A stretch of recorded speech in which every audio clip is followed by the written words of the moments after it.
Stage 12 of the Giro d'Italia saw a big breakaway get away, and 3 of the members of that break contest the finale to the line in the city of Genoa. For the second day running, it'd be a young Italian who won, Stefano Oldani, winning his first ever professional bike race. Alpecin Felix taking their second stage win at this Giro, and Juanpe Lopez would start stage 13 in the Maglia Rosa.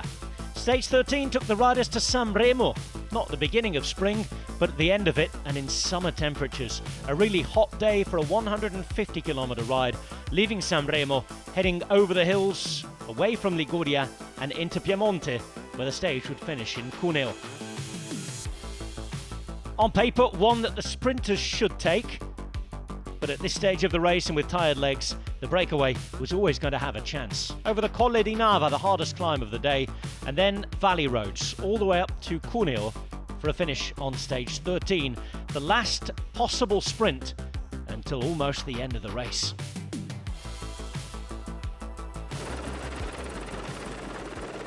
It was on San Remo's old bike path that the peloton assembled, leaving the port and heading away towards the kilometre zero.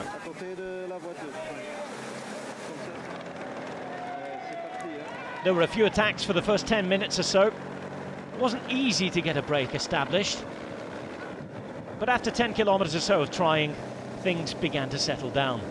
5 riders found themselves up the road: Prudhomme, Vandenberg, Eenkhoorn, Tagliani and Maestri. And their early advantage would be controlled at just above 3 minutes. The sprint team setting out their stall: Groupama, FDJ, Quickstep, Israel and UAE all working. There was time to celebrate for Stefano Oldani after his stage win.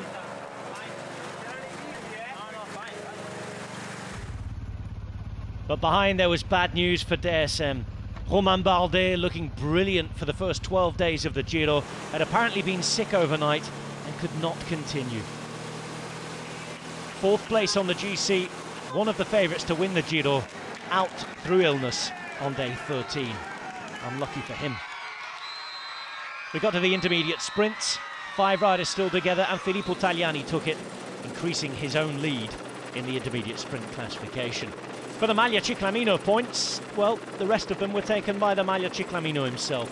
Nobody really interested in challenging Arnaud Démare, who had a commanding lead. 3 more points to his lead. Arnaud Démare looking really good, in charge of the points competition. Then they headed to the Colle di Nava. This climb would be the one that would decide exactly how things would pan out on the day. Tagliani was dropped from the breakaway on the way up, and the break actually increased their lead, doubled their lead in fact, by the time they got to the top. Eenkhoorn was in the breakaway for the 2nd successive day, and he was pushing on. Almost 7 minutes with 90 kilometres to go. The peloton would have to work for it. The riders riding the reverse San Remo pandemic route from August 2020 and heading up to Cuneo. Same sprint teams were still committed at this point. The gap just below 6 minutes with 72 k's to go. With 30 kilometres left, just over 3 minutes the gap. And the breakers began to dream. Behind, they will begin to panic. And suddenly everything was in the balance. The wind was blowing too. Richie Porte, the biggest name in a group that was caught out in a split at the back. 30 or so riders missing out there. Inside the final 25 kilometres and still almost 3 minutes. The fans watching dared to dream of a breakaway success. Had the peloton made a miscalculation? 10 k's to go, became 2 k's to go. 20 seconds still the gap, but an uphill section and more teams getting interested behind in the peloton meant that the breakaway's days were numbered. An attack from Vandenberg inside the last kilometre meant that that would be that. They'd be caught rather quickly. Maestri would put in one final dig, but it would not be enough. Onto the cobbles of Cuneo town centre. Groupama FDJ starting the lead out with Ramon Sinkeldam.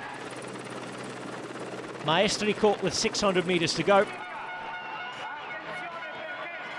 Matricese going off to the side.